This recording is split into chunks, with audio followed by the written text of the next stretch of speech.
A very good evening to you. Ambulance service leaders have defended a proposal to double target response times in England for some serious cases, including strokes. The Association of Ambulance Chief Executives says just 10% of emergency calls are genuinely life-threatening, but more than 40% are categorised as such under the current system.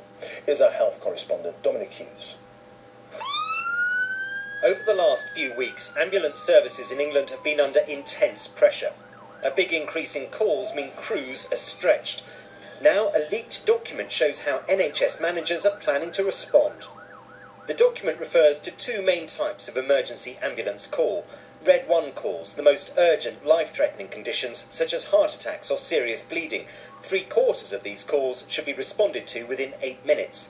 Red 2 calls cover all other life-threatening emergencies such as strokes and fits. Under these proposals, trusts would have longer to respond to a Red 2 call, and the target for 40% of Red 2 calls would increase from 8 minutes to 19 minutes. A small number of these Red 2 calls would move up to the more serious Red 1 category.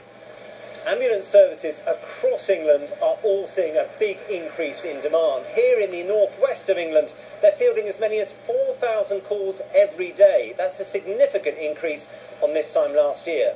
But NHS England says these proposals on ambulance response times form part of a much bigger review of the entire urgent and emergency care system. And NHS England says these proposals are about improving patient care, not saving money.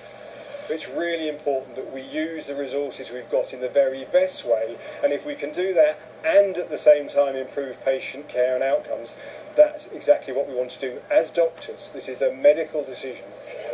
The body that represents A&E doctors says there are some good ideas in these proposals, but they need to be backed up by evidence.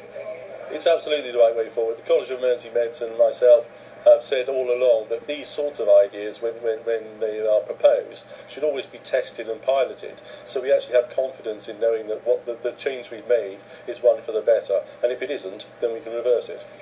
Labour has seized on an apparent rush to get these plans in place.